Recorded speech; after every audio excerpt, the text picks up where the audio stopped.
साथ मैं हूं प्रिया सिन्हा।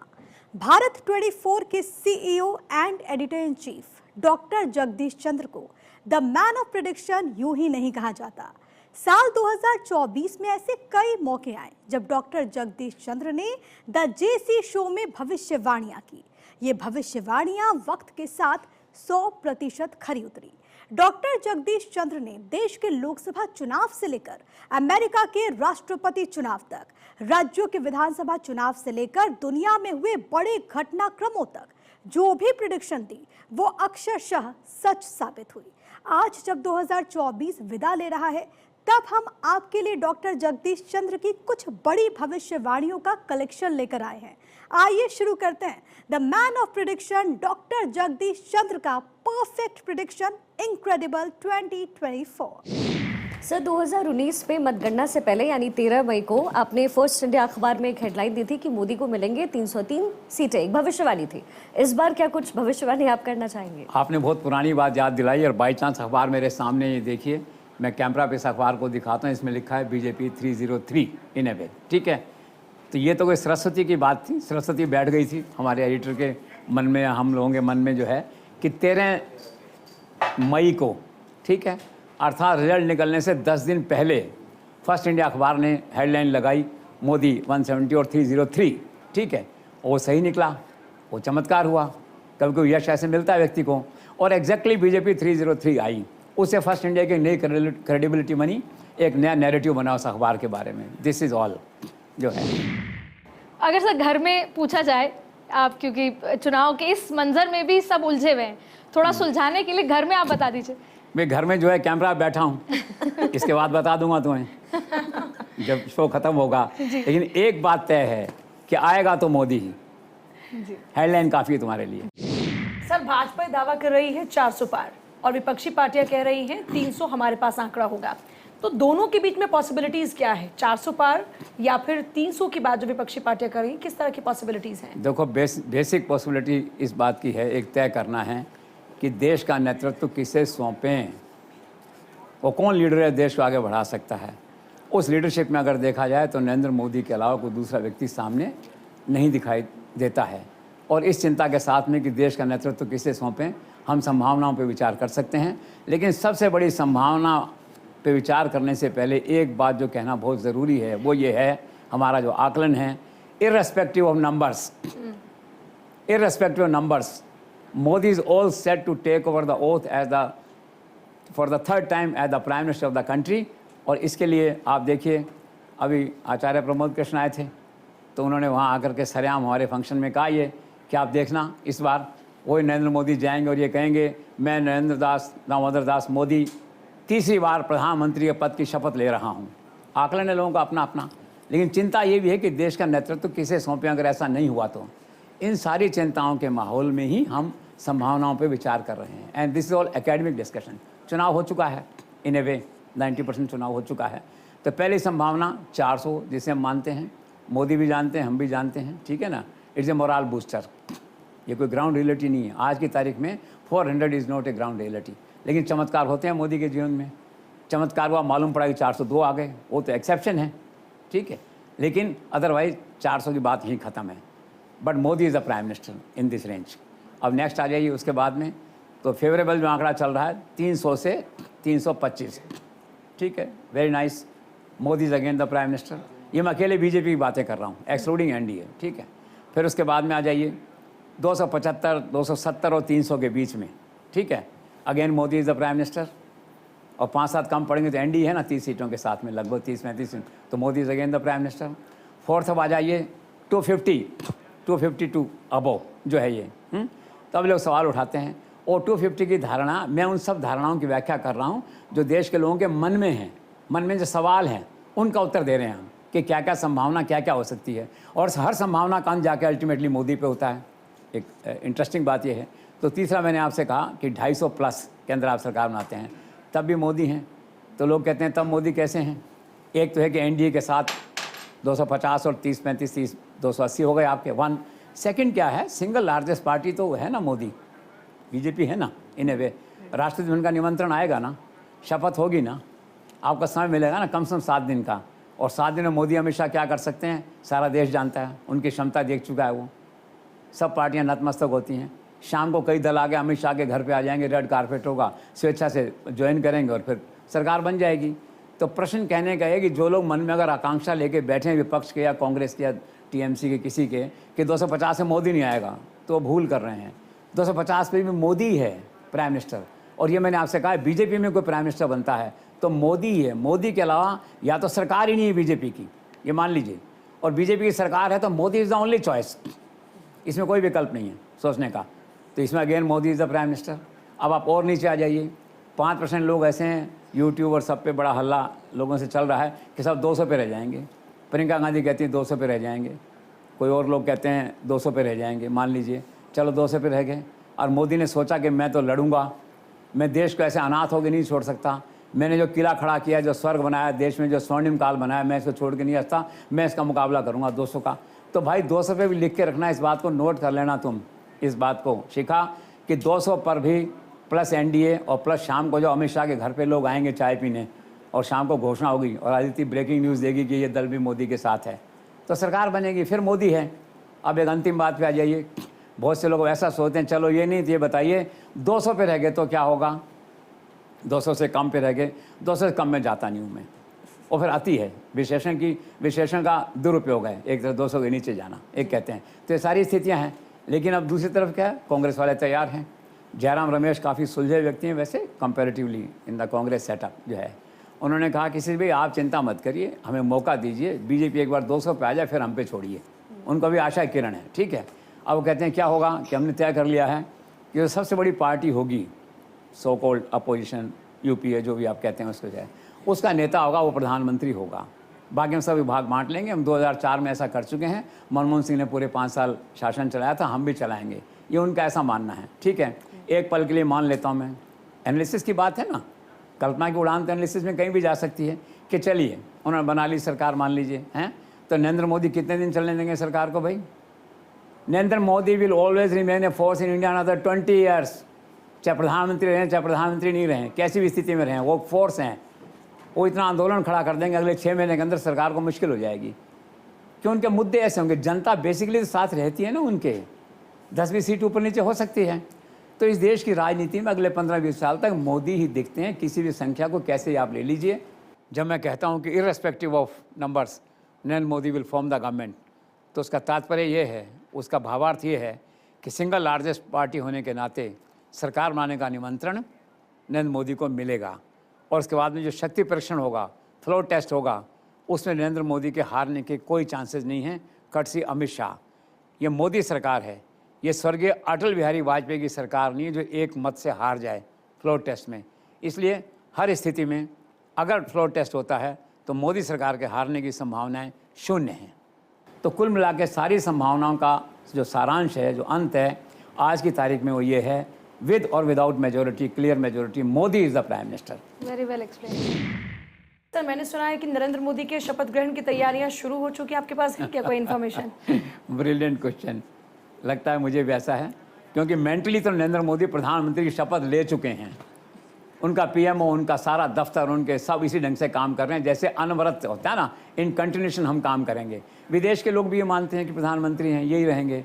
पुतिन ने इन्विटेशन भेज दिया, आई थिंक स्वीकार भी हो गया होगा कि जाएंगे वहाँ पे, G20 या जो भी कोई निमंत्रण है वहाँ पे, दैट वे जो है। मैंने सुना है कि शायद पंडितों ने 14 तारीख का मुहूर्त निकाला, लेकिन मुझे लगता नहीं, 14 बहुत दूर है।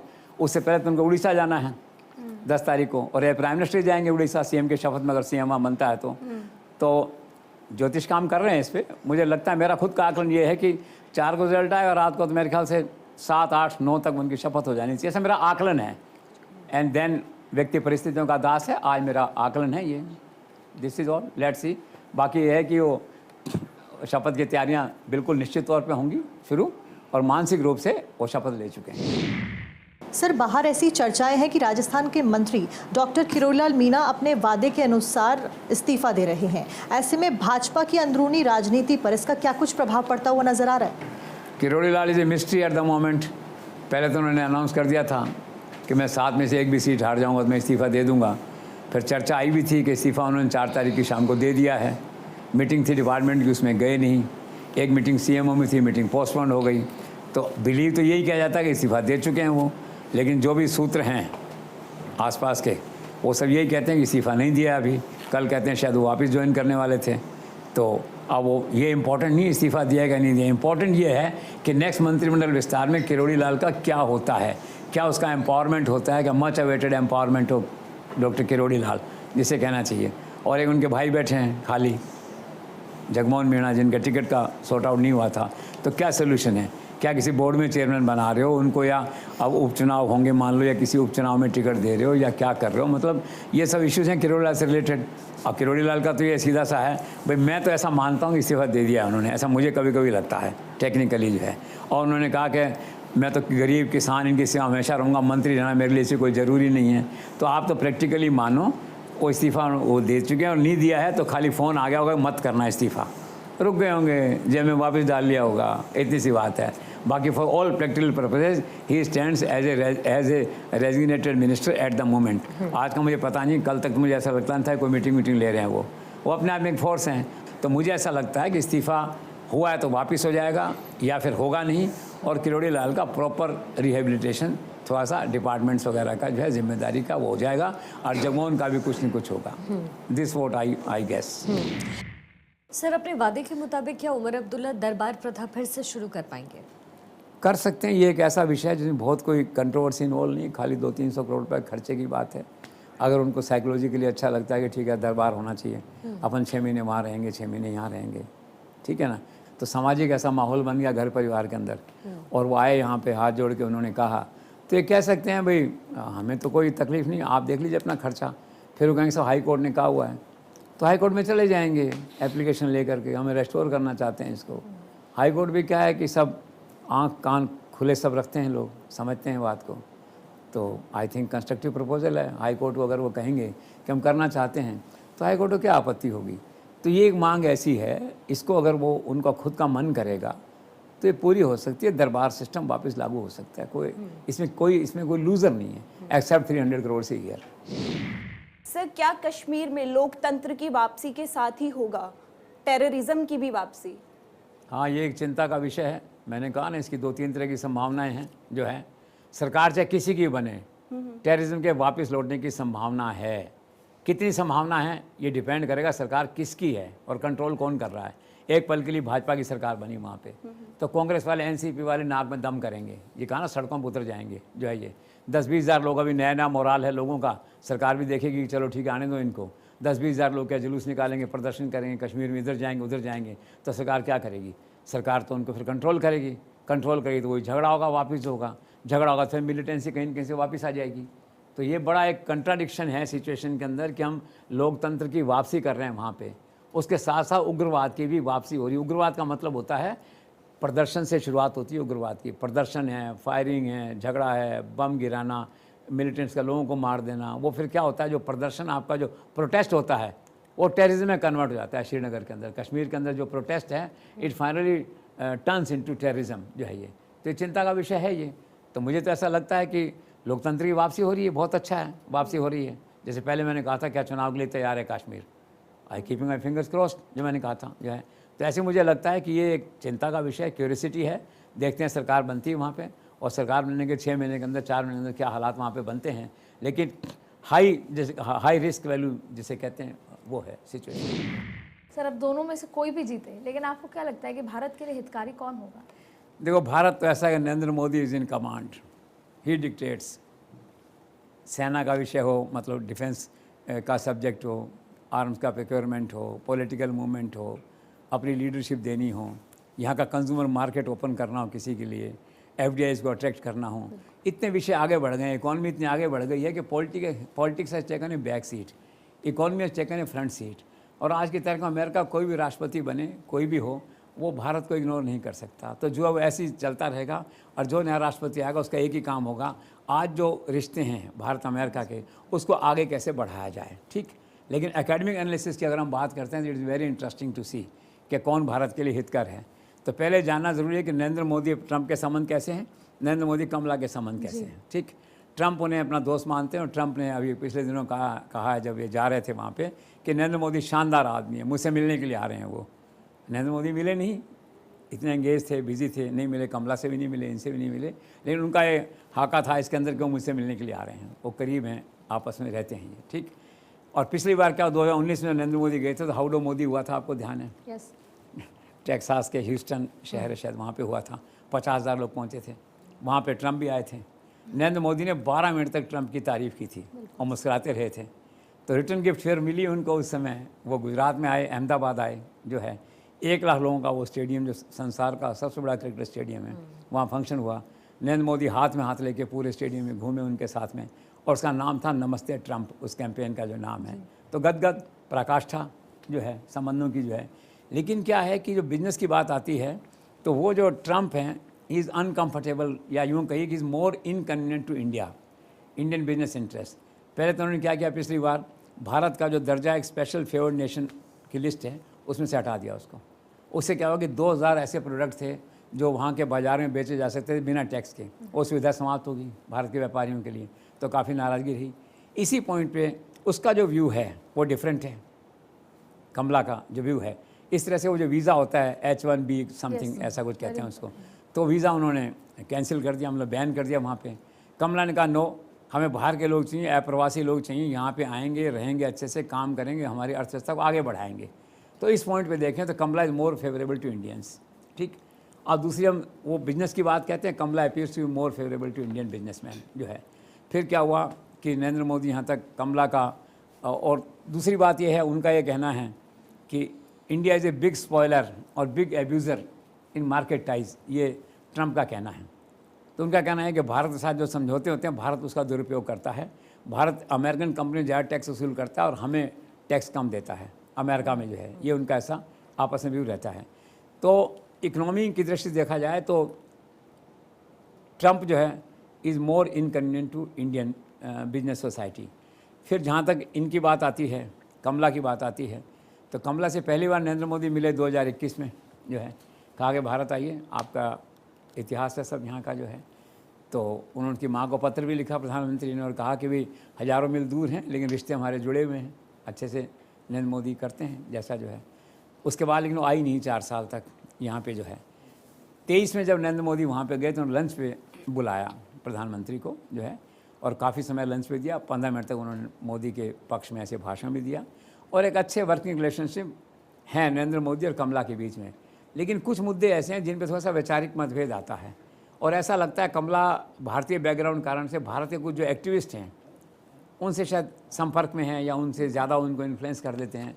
जैसे 370 पे उनका समर्थन नहीं है भारत के हिसाब से, और थोड़ा she has her own reservations. और कश्मीर में एक बार उन्होंने कह दिया था कि कश्मीरी नहीं समझे कि वो अकेले हैं, बाद में रेक्टिफाई किया उन्होंने अपने आप को, उस सिचुएशन को जो है। तो थोड़ा सा ऐसा लगा कि she is prone to Kashmir issues and human right issues in India, basically briefed by some activist, या कह सकते हैं कांग्रेस के लोग भी कह सकते हैं, जो भी अपोनेंट्स हैं नरेंद्र मोदी के वो ब्रीफ करते हैं। तो जो ब्रीफिंग का जो कान है कमला का वो उन लोगों को अवेलेबल है, सुनने के लिए अवेलेबल था। अलग बात है राष्ट्रपति बन जाएंगी तो बहुत सारी सीमाएं, बहुत सी मैच्योरिटी आपको लानी पड़ती, सारा करना पड़ता है। ट्रम्प क्या 370 में भी साथ है, उनका कहना है कि भारत का आंतरिक मामला है, हमें इसमें क्या करना है। तो पर्सनली अगर देखा जाए, ऐसे आपको डिनर करना हो, पिक्चर जाना हो, आपको उसमें बग्गी में घूमना हो अमेरिका के अंदर, हाथ में हाथ तक घूमना हो, तो ट्रम्प इज़ बेटर, ठीक है। लेकिन बिजनेस और जो वीज़ा और ये जो हार्ड कोर इशूज़ हैं, इनमें दिस लेडी इज़ बेटर जो है। तो लेट्स सी, अब 51% की बात है, इससे क्या बात आती है। सर, महाराष्ट्र में महायुति की सरकार बनने जा रही है, ऐसे में मुख्यमंत्री कौन होगा, इसको लेकर आपके पास क्या अपडेट है? इसके बारे में लेटेस्ट अपडेट ये है कि Devendra Fadnavis is most likely to take over the charge of the chief minister. इस पे भाजपा आला कमान में सहमति है। It's a consensus choice of Narendra Modi, Mohan Bhagwat, Amit Shah and JP Nadda. The party has taken a decision in principal.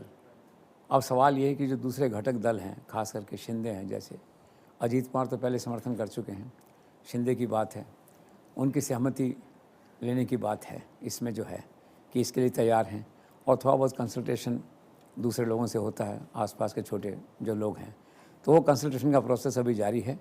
कल उम्मीद थी कि दिल्ली में ये सभी लोग आएंगे यहाँ पे, तो शिंदे तो दिल्ली कल आए नहीं।